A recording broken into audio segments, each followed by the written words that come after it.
말씀 보겠습니다. 다니엘 2장 36절부터 45절입니다.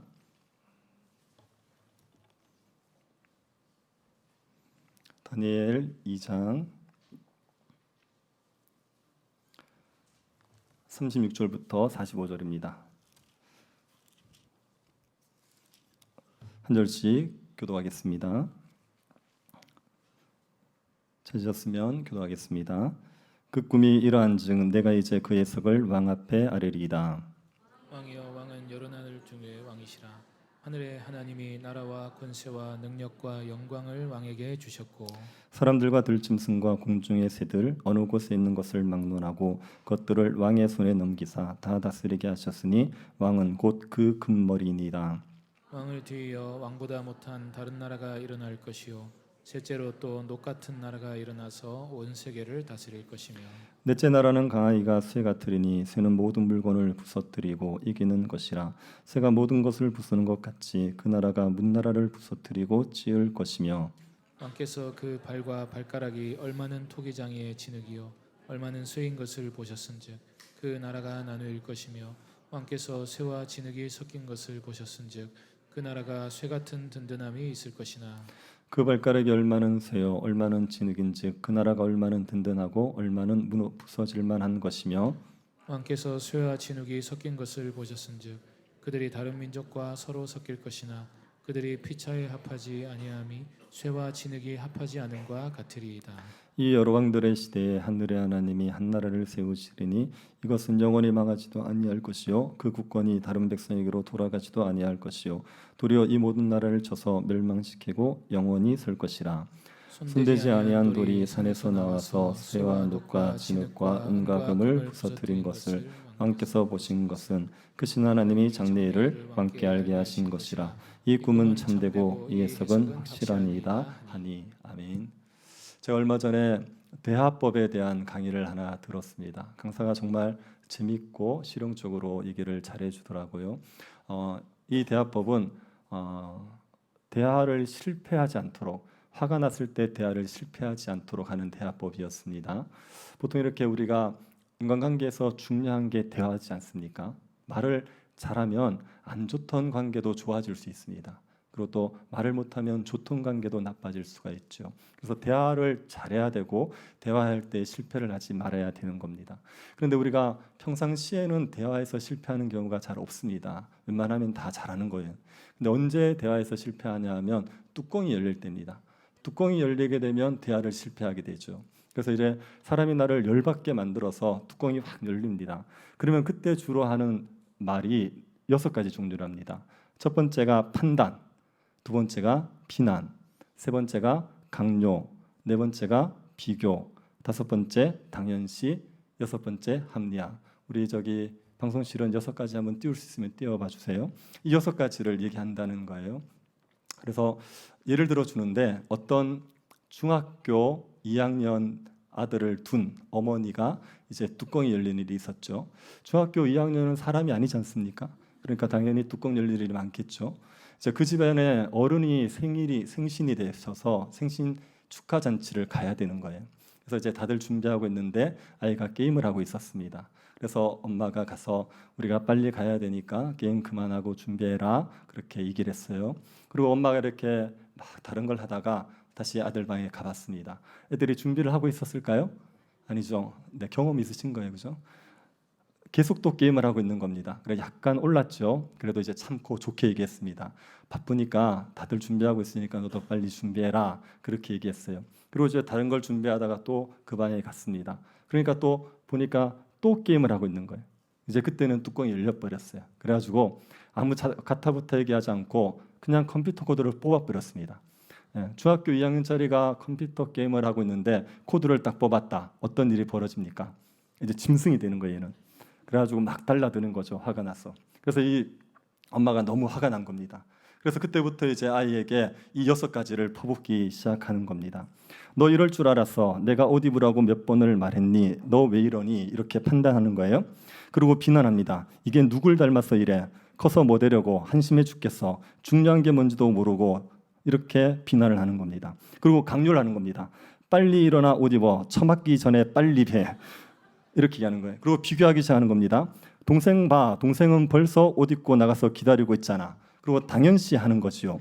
너 우리 집 장남이잖아. 이제 중학생이 되었으면 이 정도는 알아서 해야지. 엄마가 너에게 뭐 힘든 거 시키니? 너 어떻게 기본적인 것을 모르니? 그렇게 당연시하는 겁니다. 그리고 합리화하는 겁니다.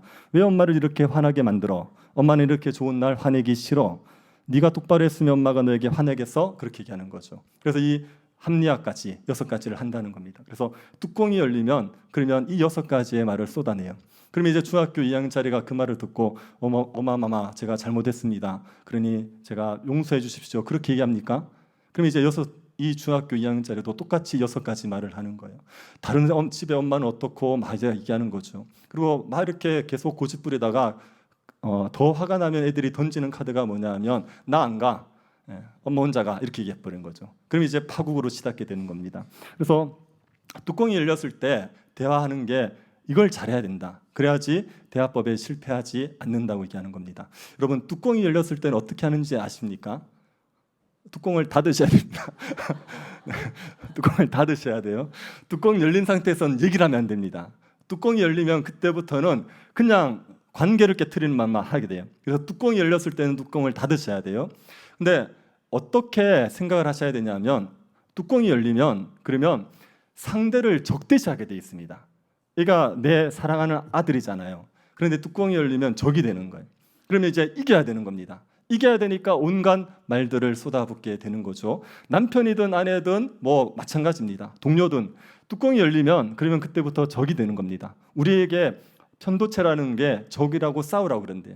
그러면 그때 적으로 인식하고 싸우기 시작하면 관계가 깨어지는 거죠. 그때 이제 뭘 하시냐면 차분히 생각하면서 얘는 적이 아니다. 얘는 나의 사랑하는 아들이다. 이걸 자꾸 생각하시는 겁니다. 그래서 적이라고 생각하는 것을 이제 아니다. 내 사랑하는 자녀고 내 가족이다. 그렇게 마음을 자꾸 바꾸시면 그러면은 대화법에 실패하지 않는다고 얘기합니다. 이론은 그렇습니다. 네, 이론은 그렇습니다. 이게 우리가 어떤 말을 하지 않습니까? 어떤 행동을 하지 않습니까? 그게 관점에 따라서 그렇게 말하게 되어 있습니다. 저 사람을 내가 누구라고 생각하느냐 그 관점에 따라서 좋은 말을 할 수도 있고 나쁜 말을 할 수 있죠. 내가 볼 때 저 사람은 좋은 사람이에요. 그러면 자꾸만 좋은 말을 하게 되어 있습니다. 내가 볼 때 저 사람은 인간이 안 돼요. 그러면은 자꾸만 나쁜 말을 하게 돼 있어요. 그래서 관점에 따라서 우리의 말과 행동이 달라지기 때문에 관점을 바꾸는 게 중요합니다. 말과 행동을 바꾸고 싶으면 관점을 바꿔야 되죠. 여러분 이거는 세상을 살아가는 삶의 태도도 마찬가지 아닙니까? 세상을 살아갈 때 우리의 삶의 태도를 결정하는 건 결국은 세계관이거든요.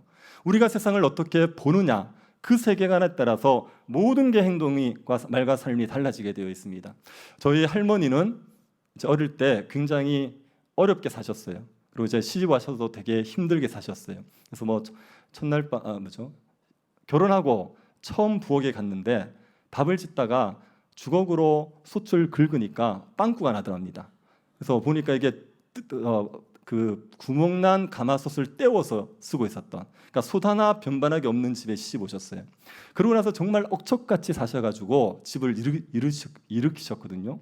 그래서 저희 할머니 가치관이 뭐냐면 돈 없으면 문 뒤보다 더 설다, 이게 세계관이었어요. 그래서 돈이 있어야 된다. 그 세계관을 가지고 있으니까 모든 걸 거기에 맞춥니다. 그래서 저희 할머니 특징은 돈이 들어가면 나오질 않습니다. 그리고 정말 아무것도 없는 데서 돈을 만들어내세요. 무에서 유를 창조하는 그런 능력이 있으셨어요.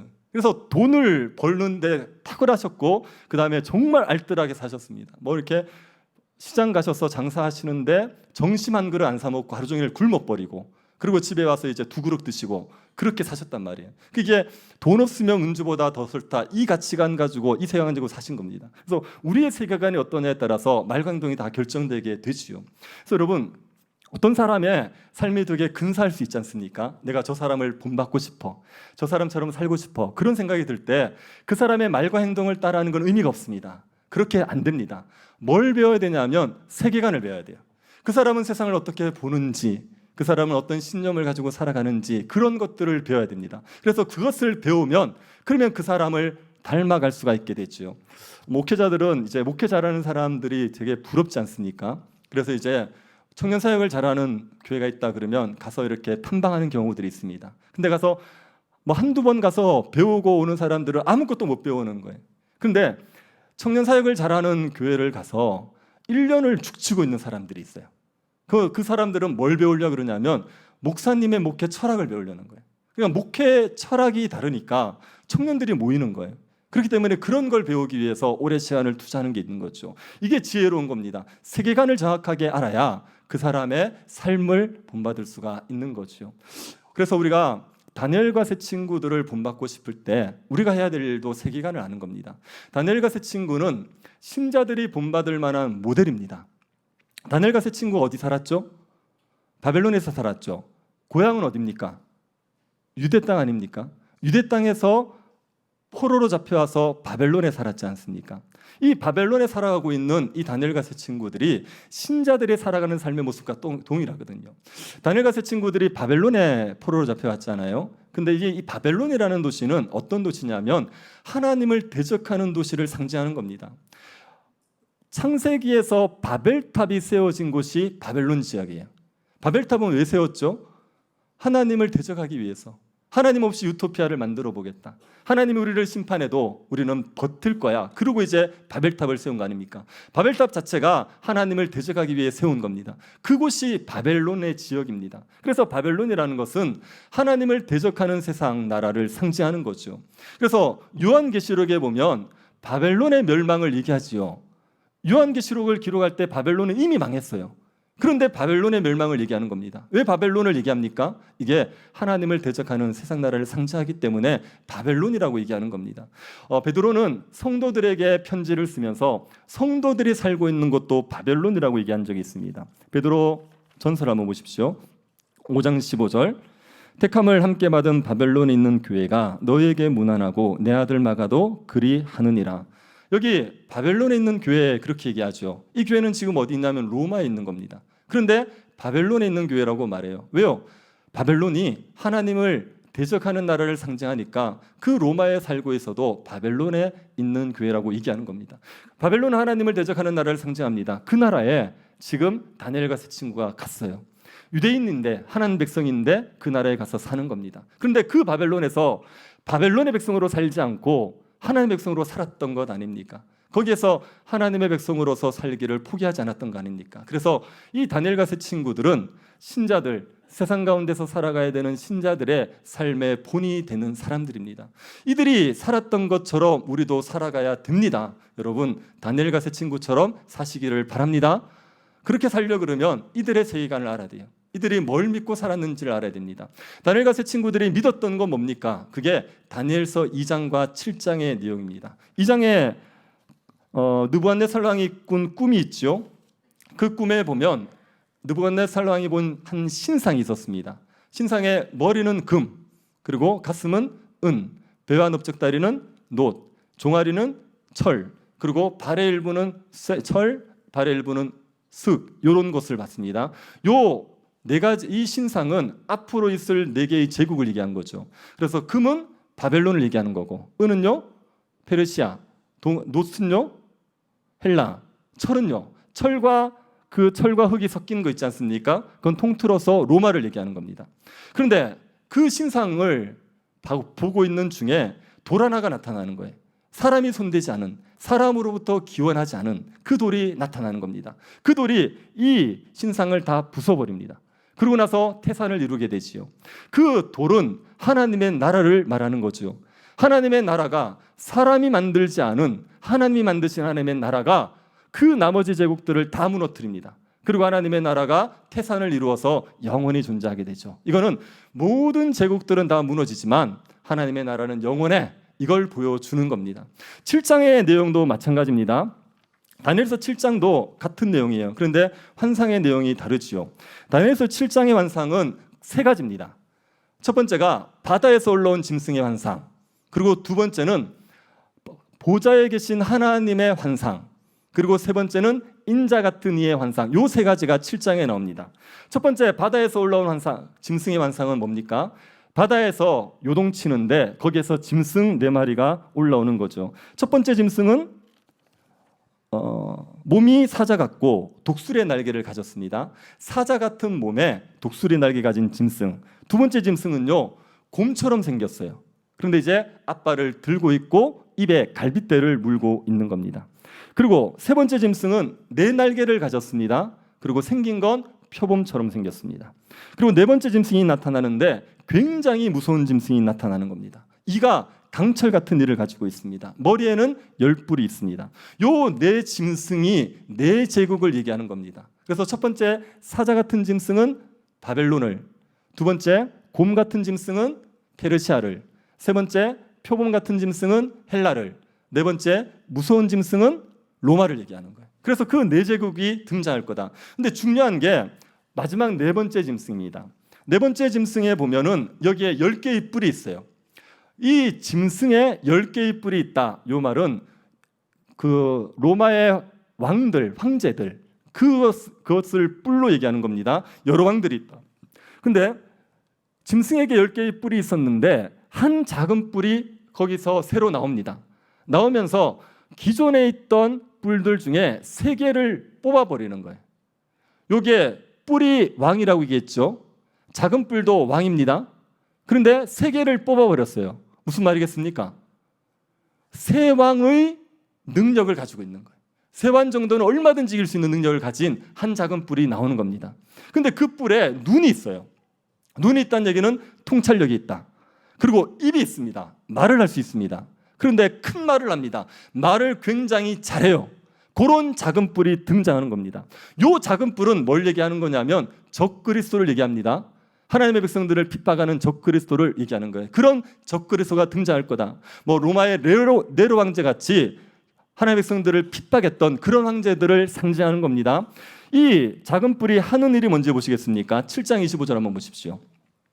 그가 장차 지극히 높으신 이를 말로 대적하며 또 지극히 높으신 이의 성도를 괴롭게 할 것이며 그가 또 때와 법을 고치고자 할 것이며 성도들은 그의 손에 붙임 바 되어 한 때와 두 때와 반 때를 지내리라. 그가 요 작은 뿔이 적그리스도가 장차 지극히 높으신 이를 말로 대적하죠. 하나님을 말로 대적하는 겁니다. 뭐 하나님은 복도 내리지 않고 저주도 내리지 않아. 하나님이 어디 계셔? 공의로운 하나님이 어디 계셔? 그렇게 말로 하나님을 대적하는 거예요. 그리고 지극히 높으신 이의 성도를 괴롭게 합니다. 성도들을 핍박하는 겁니다. 때와 법을 고치는 겁니다. 성도들이 신앙생활을 하지 못하도록 방해하는 겁니다. 우리가 주일날 이렇게 모여서 예배를 드릴 수 있는 건 주일이 공휴일이지 않습니까? 근데 만약에 주일을 공휴일에서 취소하고 바꿔버린다. 그러면 우리가 예배드리기 얼마나 어렵겠어요. 그렇게 때와 법을 고쳐서 성도들이 신앙생활하는 걸 방해하게 되는 거죠. 그렇게 성도들을 괴롭히는 적그리스도가 오는데 이 적그리스도가 한때 두때 반 때 3년 반을 성도들을 핍박한다. 이것은 한시적으로 성도들을 핍박하게 될 거라고 이야기를 하는 겁니다. 이게 지금 다니엘이 본 바다에서 올라온 짐승의 환상입니다. 그런데 두 번째 환상이 있다 그랬죠. 두 번째 환상은 보좌에 계신 하나님에 대한 환상입니다. 보좌에 계신 하나님이 심판을 하세요. 심판을 하시는데 네 번째 짐승, 무서운 짐승, 그 짐승을 심판해버리는 겁니다. 그 작은 뿔이 나왔던 짐승을 심판해버리는 거죠. 그래서 보좌에 계신 하나님이 적그리스도를 심판하게 될 것을 보여주는 게 두 번째 환상입니다. 그리고 세 번째 환상은 인자 같은 이가 구름을 타고 오는 겁니다. 그 구름을 타고 오는 인자 같은 이에게 하나님이 뭐를 주냐면 영광과 권세와 나라를 주셔버려요.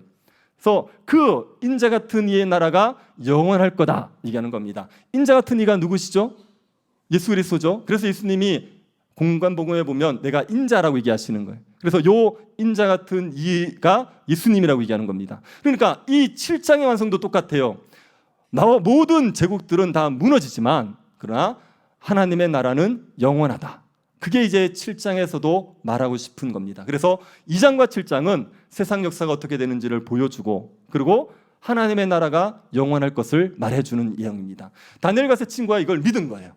그래, 바벨론과 그 이후에 오는 제국들 다 무너지지만 하나님의 나라는 영원하다. 이걸 믿었습니다. 자, 그러면 삶이 심플해집니다. 바벨론의 백성으로 살겠습니까? 하나님 백성으로 살겠습니까? 하나님 백성으로 당연히 살지요. 그러니까 1장에 보면 다니엘이 왕의 음식과 포도주를 딱 거절해버리는 겁니다. 왕의 음식을 거절한 것은 레위기의 법을 지키려고 했던 것 같아요. 레위기에 보면은 먹을 수 있는 짐승과 먹을 수 없는 짐승이 구분이 되죠. 유대인들은 소고기를 먹을 수 있습니까? 없습니까? 돼지고기는 먹을 수 있습니까? 없습니까? 돼지고기는 안 돼요. 그런데 이제 왕이 주는 음식에 돼지고기가 섞여 나올 수 있죠. 그러니까 이제 왕이 주는 음식을 안 먹기로 한 것 같습니다. 그리고 포도주를 거절한 것은 아마도 우상에게 제물로 바쳤다가 나오는 것이어서 거절했을 수 있습니다. 정확한 건 모르겠지만 그럴 거라고 추측할 수 있습니다. 그리고 또 다른 의미가 있는 것은 왕이 주는 음식을 먹고 포도주를 먹는다. 이거는 왕에게 절대적인 충성을 한다는 의미가 있을 수 있어요. 근데 다니엘과 세 친구들은 왕이 주는 음식을 거절함으로 말미암아 바벨론 왕에게 절대적으로 충성하는 게 아니라 나는 하나님에게 충성하고 살겠습니다. 이걸 고백하는 것일 수가 있습니다. 이 다니엘과 세 친구들은 뜻을 정해가지고 그 왕이 주는 음식과 포도주를 거절했습니다. 이때 다니엘과 세 친구들이 몇 살 정도 됐습니까? 이때가 10대 후반 정도, 중후반. 그러니까 지금 중고등학생 나이에요. 여러분, 중고등학생들은 육식동물인 거 아십니까? 사람이 아닙니다. 육식동물이에요. 그래서 고기만 주면 다 괜찮습니다. 저기 혹시 중고등학생들에게 인기를 끌고 싶으면 고기 사주십시오. 툭불 한우 사주시면 여러분은 신으로 추앙받을 수 있습니다. 중고등학생들은 육식동물이에요. 근데 그 육식동물인 중고등학생들이 고기를 안 먹겠대요. 그 맛있는 왕의 음식과 포도주를 안 먹겠대요. 그렇게 뜻을 정한 겁니다. 저는 이거 볼 때마다 우리 중고등학생들이 뜻을 정했으면 좋겠다. 뭐 이렇게 남의 이야기처럼 들으십니까? 자, 우리 중고등부들이 뜻을 정했으면 좋겠습니다. 그 아이들이 지금 세상에서 자신을 더럽히지 않도록 정말 뜻을 정했으면 좋겠습니다. 뭐 이렇게 그런 거 있지 않습니까? 나는 인터넷을 끊겠다. 나는 핸드폰을 끊어버리겠다. 그리고 나는 혼전순결을 반드시 지키겠다. 나는 주의를 꼭 지키겠다. 이런 뜻 있지 않습니까? 하나님 앞에 자신을 정결하게 지키기 위한 이런 뜻을 정했으면 좋겠어요. 그렇게 살아가면 하나님께서 얼마나 복을 주시겠습니까? 다니엘과 세 친구들에게 무슨 복을 주셨죠? 박사와 술객보다 10배는 지혜로운. 이게 지금 박사와 술객들이 다니엘과 세 친구들을 가르치는 교수란 말입니다. 그런데 그 교수들보다 학생들이 10배나 지혜롭게 만들어졌어요. 하나님께서 얼마나 귀하게 보시고 하나님께서 복을 주십니까? 지금도 우리가 우리 자신을 지키기를 위해서 아이들이 결단하면 그러면 하나님께서 복을 주시지요. 하나님께서 세상 가운데서 얼마든지 하나님의 영광을 드러내면서 살아갈 수 있도록 만들어 주시지요. 이거는 이 아이들이 하나님의 나라가 영원하다는 걸 믿었기 때문에 그런 거예요. 그걸 믿으니까 그 바벨론 왕의 백성으로 살기보다 하나님 백성으로 살기를 결단한 겁니다. 3장에 가면은 다니엘의 친구들이 풀무불에 들어갈 길을 각오하고 금신상에 절하지 않는 게 나오지 않습니까? 금신상에 절하라고 바벨론 왕이 말합니다. 그 바벨론 왕이 말한 것은 꿈과 연관이 됐을 겁니다. 2장에서 바벨론 왕이 꿈을 꾸잖아요. 그래서 바벨론도 망한다는 꿈을 본 거예요. 그러니까 이제 바벨론을 안 망하게 하고 싶어서 왕권을 강화하기 위해서 큰 신상을 만들었던 것 같습니다. 그리고 이제 거기에다 다 절하라는 거예요. 절하지 않으면 풀무불에 집어넣겠다 얘기하는 거죠. 바벨론 왕에게 절하는 거 다 좋아할 것 같은데 그런데 어느 나라거나 안티들이 있어요. 그렇기 때문에 혹시나 싶어서 저항하지 못하도록 풀무불을 준비한 겁니다. 다니엘의 친구들이 이걸 알면서도 절하지 않죠. 절하지 않고 풀무불에 들어갈 각오를 하는 겁니다. 다니엘과 세 친구들은 뭘 믿었냐면은 하나님께서 왕이 풀무불에 집어넣어도 건져낼 걸 믿었죠. 그런데 다니엘과 세 친구들은 하나님이 반드시 풀무불에서 건진다고 믿었습니까? 건질 수도 있다고 믿었습니까? 건질 수도 있다고 믿은 거예요. 풀무불에서 안 건질 수도 있는 겁니다. 하나님의 능력을 의심한 건 아닙니다. 그러나 하나님의 뜻을 정확히 모르는 거예요. 풀무불에 들어간다고 해서 다 건져내는 건 아니거든요. 하나님께서 안 건질 수도 있잖아요. 그런데도 불구하고 다니엘의 세 친구들은 풀무불에 들어가도 금신상에 절하지 않겠다고 이겼습니다. 왜요? 뭘 믿은 거죠? 하나님의 나라를 믿은 거예요. 풀무불에서 죽고 끝나면 어떡합니까? 불쌍하잖아요. 그런데 풀무불에서 죽고 끝나지 않는 겁니다. 왜요? 하나님의 나라가 있으니까. 그 나라에서 영원히 살 거니까. 풀무불에 죽더라도 그 나라에서는 영원히 살 걸 믿으니까 내가 풀무불에 죽어도 금신상에 절하지 않겠다고 결단할 수가 있게 된 겁니다. 하나님의 나라가 영원한다는 걸 믿으니까, 그러니까 그 금신상에 절하지 않기를 결단할 수 있게 된 거죠. 다니엘이 사자굴에 들어갈 줄 알면서도 기도한 것도 마찬가지 맥락입니다. 그 페르시아의 다리오 왕이 조서를 내리죠. 30일 안에 어떤 신에게든지 사람에게든지 기도를 금지시켰어요. 그리고 오로지 다리오 왕에게만 기도하도록 조서를 내립니다. 만약에 신이나 다른 신이나 사람에게 기도하면 그러면 그 사람은 사자굴에 집어 던진다고 얘기한 겁니다. 이런 조서를 내린 배경이 무엇입니까? 다리오 왕이 3명의 총리를 세웠는데 그 중에 다니엘을 으뜸으로 세운 거예요. 그랬더니 2 총리가 다니엘을 시기했죠. 어떻게든 끌어내리고 싶은 겁니다. 그런데 다니엘은 털어도 먼지가 안 납니다. 다니엘은 위장 취업이 없어요. 다니엘은 논문 표절이 없어요. 다니엘은 세금을 떼먹은 게 없어요. 부동산 투기란 게 없어요. 그러니까 이제 아무리 털어도 허물이 나오지 않죠. 그래서 다니엘을 허물을 만들어내기 위해서 기도하는 것, 하나님께 기도하는 것, 그걸 이용하려고 한 겁니다. 그래서 30일 동안 아무에게도 기도하지 못하게 하고 다리오 왕에게만 구하러 한 겁니다. 그때 다니엘이 그걸 알면서도 기도하죠. 창문을 열어놓고 하루에 3번씩 예루살렘을 향해서 기도하는 겁니다. 여러분, 30일 동안 기도를 하지 말라 그러지 않습니까? 안 하면 되잖아요. 1년 안 하고도 사는데 뭘 30일이 문제입니까? 30일, 2달 안 하고 얼마든지 살지 않습니까? 잠시만 참으면 되잖아요. 아니, 좋아요. 기도를 못 참겠으면 어떻게 하면 되죠? 골방에서, 주님이 골방에서 하라 했잖아요. 주님이 드러내고 말고 골방에서 하라 그랬지 않습니까? 그럼 이제 지하실에 가든지 아무도 안 보이는 데 가서 하면 되지 않습니까? 근데 왜 굳이 하던 대로 창문 열어놓고 하루에 3번씩 기도합니까? 아니, 조서가 있는지를 뻔히 알면서 그렇게 목숨 걸고 기도할 일입니까? 골방에서 하면 되는데 왜 다니엘이 그렇게 했습니까? 이거는요, 다니엘이 뭐 기도를 하고 말고의 문제의 차원이 아닙니다. 다니엘에게 그 다리오 왕이 내린 조서가 뭐였죠?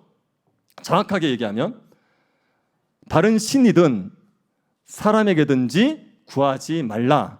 누구에게만 구하라? 나에게만 구해라. 이 얘기죠. 그러면 이제 다리오에게만 구한다는 얘기는 다리오를 어떤 존재로 인정한다는 얘기입니까? 신으로 인정하는 거예요. 하나님을 신으로 인정하면 안 돼. 하나님 앞에 신으로 인정하고 기도하면 안 돼. 나를 신으로 인정해야 돼. 다니엘이 타협할 수 없는 게 이 부분이에요. 하나님을 신으로 섬겨야 되는데 다리오 왕을 신으로 섬기라. 이 부분이 타협이 안 되는 겁니다. 그래서 다니엘이 목숨 걸고 그 기도를 한 거예요. 기도의 시간을 목숨 걸고 지킨 게 아니라 나는 하나님의 백성이다. 이걸 타협할 수 없는 거예요. 그래서 다 사자굴에 들어갈 줄 알면서도 다니엘이 기도의 시간을 지켰던 겁니다. 그래서 다니엘과 세 친구들이 그 바벨론에서 핍박 가운데서도 신자답게 살아갔던 이유, 하나님의 백성으로 살아갔던 이유는 그 영원한 나라 때문에 그래요. 하나님의 나라는 영원하다. 세상 나라는 다 망하지만 하나님 나라는 영원하다. 이걸 믿으니까, 그걸 믿으니까 타협하지 않고 굴복하지 않고 살아갈 수 있었던 겁니다. 여러분, 하나님의 나라가 영원하다고 믿지 않으면 이 세상이 영원하지 않습니까? 그런 사람들은 굉장히 교만해집니다. 하나님의 나라를 믿지 않는 사람들은 교만해져요. 그 교만해지는 모습을 볼 수 있는 게 그 느부갓네살 왕하고 벨사살 왕인 겁니다. 느부갓네살 왕은 하나님 앞에 경고를 받았잖아요. 네가 교만하게 굴면 그러면 네가 짐승이 될 거다. 그래서 큰 나무 있죠? 그 잘리는 거 있죠? 그래서 경고를 받았단 말입니다. 근데 느부갓네살 왕이 그 경고를 무시하고 굉장히 교만하게 굴었습니다. 느부갓네살 왕이 뭐라고 얘기했습니까? 4장 30절 보십시오. 나 왕이 말하여 이르되 이 큰 바벨론은 내가 능력과 권세로 경설하여 나의 도성으로 삼고 이것으로 내 위엄의 영광을 나타낸 것이 아니냐 하였더니, 느부갓네살 왕이 바벨론을 가리켜서 큰 바벨론 이렇게 얘기합니다. 이 말은 굉장히 맞는 말이에요. 바벨론은 굉장히 큰 도성입니다. 바벨론이 굉장히 웅장한 도성이었고 거기에 세계 7대 불가사의라고 하는 공중정원이 있었던 거 아시죠? 세계 7대 불가사의에 공중정원이 포함되고 세계 8대 불가사의에는 이천동 우리 교회당이 포함되는 거예요. 그래서 이거는 이 교회당을 지어준 건 세계 불가사의입니다. 불가사의. 그렇게 큰 성이에요. 그렇기 때문에 요 바벨론이 큰 성이라고 얘기하는 건 아무 문제 없어요. 이거는 그냥 팩트인 겁니다. 여러분이 1등을 했는데 내가 1등 했다고 얘기하는 건 그거는 교만한 게 아닙니다. 저도 1등 해봤어요. 교만한 게 아니에요. 사실을 얘기한 거예요. 내가 50평 집을 사는데 50평 집을 산다고 얘기하는 건 교만한 게 아닙니다. 그냥 사실이잖아요. 뭐가 교만입니까? 그걸 내가 했다는 거예요. 이 큰 바벨론을 내가 건설했다는 겁니다. 내 능력으로 건설해서, 내 힘으로 건설해서, 그리고 이거는 내 능력을 드러내, 이렇게 얘기하는 겁니다. 여러분, 제국을 사람이 자기의 힘으로 건설할 수 있나요? 말도 안 되는 겁니다. 집 하나 세우는 것도 우리의 힘으로 안 됩니다. 저는 그 시편 말씀이 진짜 공감이 됩니다. 여호와께서 집을 세우지 않으면 세우는 자의 수고가 헛되다. 또 이러면 또 목사님 집에 무슨 문제가 많군요. 그러지 마십시오. 그거 아니고 하나님께서 집을 세우셔야 돼요. 그런데 제국을 자기가 세운다고 말도 안 되는 얘기입니다. 내가 세웠다는 거예요. 내 능력으로 세웠다. 그리고 내 영광을 나타낸다. 이렇게 얘기하는 겁니다. 그게 교만이에요. 자기가 했다고 얘기하는 것이. 그렇게 얘기하지 마십시오. 여러분이 좀 잘 될 수 있지만, 여러분에게 좋은 일이 있을 수 있지만 내가 했다고 얘기하시면 안 됩니다. 하나님이 하신 거예요. 은혜를 주셔서 하신 겁니다. 그걸 인정해야 되는데 마치 내가 한 것처럼 얘기하는 게 교만인 거죠. 그리고 벨사살 왕도 교만한 사람의 모습을 보여줍니다. 벨사살 왕은 그 바벨론의 마지막 왕입니다. 벨사살 왕이 여기 느부갓네살 왕의 아마 손자가 될 겁니다. 정확하지 않지만 외손자가 될 가능성이 있어요. 근데 이 벨사살 왕이 나라가 망하기 전에, 망하는 날, 그날 뭐 했습니까? 술판을 벌려요. 지금 이제 그 상황이 메데 바사 연합군이 바벨론을 공격하는 상황입니다. 성이 포위가 되어 있는 거예요. 근데 귀족 1000명을 딱 불러가지고 술판을 벌이는 거예요. 상식적으로 말이 됩니까? 지금 전쟁이 벌어지고 있는데 술판을 벌리는 건 상식적으로 말이 안 되죠. 그런데 이 바벨론 벨사살 왕이 그 상황 속에서 술판을 벌려요. 왜 술판을 벌린 줄 아십니까? 이 벨사살 왕이 믿는 게 있어요. 뭘 믿느냐? 바벨론 성을 믿습니다. 바벨론 성은 굉장히 견고한 성이에요. 그래서 지금 밖에서 메데바사 쳐들어와도 이 성이 우리를 지켜줄 거야, 그렇게 생각하는 겁니다. 그래서 자기가 가지고 있는 성을 믿고 거기에서 안심하고 있는 거예요. 여러분, 우리가 어떤 것들이, 어떤 문제가 생겼을 때 하나님을 의지해서 안심하는 건 좋습니다. 그건 겸손하고 괜찮은 거예요. 그런데 내가 가진 걸 믿고 안심하면 그건 교만한 겁니다. 내가 재산이 좀 있으니까 나는 웬만한 일이 생겨도 괜찮을 거야. 하나님이 불면요, 몇 조의 재산도 그냥 날아가요. 무슨 재산이 우리를 지켜줍니까? 나는 경험이 많으니까, 나는 지식이 많으니까, 그러니까 나는 안전할 거야. 그렇게 생각하는 게 교만인 겁니다. 내 인맥이면 모든 문제를 해결할 수 있어. 그게 교만이란 말입니다. 자기가 가진 걸 의지해서 안전할 거라고 이해하는 게 교만이에요. 이게 벨사살의 교만을 보여주는 겁니다. 그리고 벨사살 왕이 술판을 벌이면서 술잔을 뭘로 썼죠? 성전의 기구, 하나님의 성전에서 쓰던 기구를, 그릇을 가지고 술잔을 쓴 거예요. 그 술잔, 그 기구는, 그릇은 느부갓네살 왕이 가져온 겁니다. 그리고 느부갓네살 왕도 그걸 감히 술잔으로 쓸 생각을 하지 않았습니다. 근데 벨사살 왕이 이걸 술잔으로 써요. 이거는 왜 그런 행동을 하냐면 과시하고 싶은 거예요. 느부갓네살 왕은 굉장히 위대한 왕입니다. 거기에 비하면 벨사살 왕은 정말 초라한 왕이에요. 그런데 벨사살 왕이 느부갓네살 왕이 가져온 그릇을, 성전 그릇을 술잔으로 쓰면서 내가 느부갓네살보다 뛰어나다는 거예요. 그걸 과시하고 싶은 겁니다. 자기를 드러내고 싶은 사람, 자기가 대단한 존재라고 과시하고 싶은 사람, 그런 사람들이 교만한 사람입니다. 그래서 무슨 이제 명품을 가지고 자기를 과시하고, 맨날 이제 다이아몬드 가지고 찍고 와서 머리 아파 그러면서 과시하고, 그런 사람들 있지 않습니까? 그리고 뭐 이제 차 좋은 거, 뭐 이렇게 좋은 차 타고 과시하고, 누가 안 보냐 그러면서 이제 천천히 가서 삑 열고 천천히 타고, 그거 다 과시하고 싶은, 그게 교만이란 말이에요. 이 벨사살 왕이 과시하고 싶으니까 그 느부갓네살도 하지 않았던 일을 하는 거예요. 그리고 우상을 섬기는 거예요. 그 술잔을 가지고, 그 성전의 그릇 가지고 술판을 벌이면서 각종의 신들의 이름을 부르는 겁니다. 여러분, 교만한 사람들은 절대로 하나님을 안 섬겨요. 왜요? 하나님은 자꾸 복종을 요구해요. 하나님은 말씀에 순종하기를 요구해요. 그런데 우상들은 순종을 요구하지 않습니다. 우상들은 내 소원을 들어준대요. 갖다 바치면 내 소원을 들어줄 거래요. 그러니까 우상을 섬기는 건 교만한 사람들의 입맛에 맞아요. 하나님을 섬기는 건 교만한 사람들의 입맛에 안 맞습니다. 그래서 교만한 자들은 우상을 섬기는 겁니다. 이게 우상을 섬기는 사람들의 모습입니다. 하나님의 나라가 영원하다는 걸 인정하지 않으면 다 교만한 자가 되는 거예요. 교만한 자가 되어서 그들은 심판을 받습니다. 느부갓네살은 어떻게 됐습니까? 내가 이 큰 성을 이루었다 하는 순간에 총기를 걷어가시. 이게 그냥 저렴한 표현으로 하나님이 머리에 나사를 하나 살짝 풀잖아요. 그럼 여러분 바보 되는 거 아십니까? 뭐 복잡하지 않습니다. 회로만 하나 딱 끊으시면, 실핏줄 하나 딱 끊으시면 그러면 바보 되는 거예요. 느보의 사람이 교만하게 울다가 인간의 이성을 빼앗겼습니다. 그래서 소처럼 7년간 풀을 먹는 거예요. 벳사살 왕은요, 교만하게 울다가 그날 망하지요. 메네 데겔 우바르신. 네, 그 한 글자로 끝나버리는 거예요. 그리고 인생이 끝나버리는 겁니다. 교만한 자들은 망하는 겁니다. 하나님 앞에 겸손하게 하나님의 모든 왕대심을 인정하고 사는 사람들 어떻게 됩니까? 구원 얻잖아요. 다니엘의 친구들 풀무불에서 구원 얻고, 그리고 그 다니엘은 사자굴에서 건짐을 받고, 하나님의 나라가 영원하다고 믿고 사는 사람들은 구원을 얻고, 그 나라가 영원하지 않다고 생각하고 교만하게 사는 사람들은 망하는 겁니다. 여러분, 하나님의 나라가 영원한 걸 믿으십시오. 그걸 믿으셔야지 다니엘처럼 살 수 있습니다. 그걸 믿으셔야지 여러분이 망할 길, 교만한 자의 망할 길로 가지 아니하고 다니엘처럼 구원 얻는 길을 걸어갈 수가 있습니다. 그래서 하나님의 나라가 영원한 걸 꼭 믿으시기를 바랍니다. 하나님의 나라가 영원한 거 믿으시죠? 이거는 여러분이 선택을 할 때 봐야 됩니다. 여러분이 하나님 나라를 믿는다고 100번 얘기해도 그 금신상에게 절하라고 말할 때 그때 절해버리면 안 믿는 거예요. 그때 풀무불에 들어갈 걸 각오하고 절하지 않아야 그게 진짜 믿는 겁니다.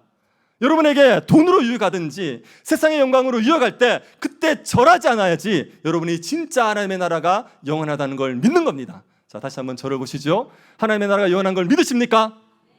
네, 봅시다. 네. 이게 우리는 믿지만 정말 믿음이 필요합니다. 네, 정말 믿음이 필요합니다. 그 나라가 영원하다는 걸 믿으면 우리가 이렇게 안 살걸요. 이렇게 땅의 것들을 집착하면서 죽으면 다 사라질 것들에 집착하면서 그렇게 안 살 겁니다. 그 나라가 영원하다는 걸 믿으면 다르게 살 거란 말입니다. 우리에게 믿음이 필요합니다. 여러분, 믿음을 가지기 위해서 세 가지를 하셔야 됩니다. 뭘 하시냐? 말씀을 보십시오. 정말 하나님의 말씀을 보십시오.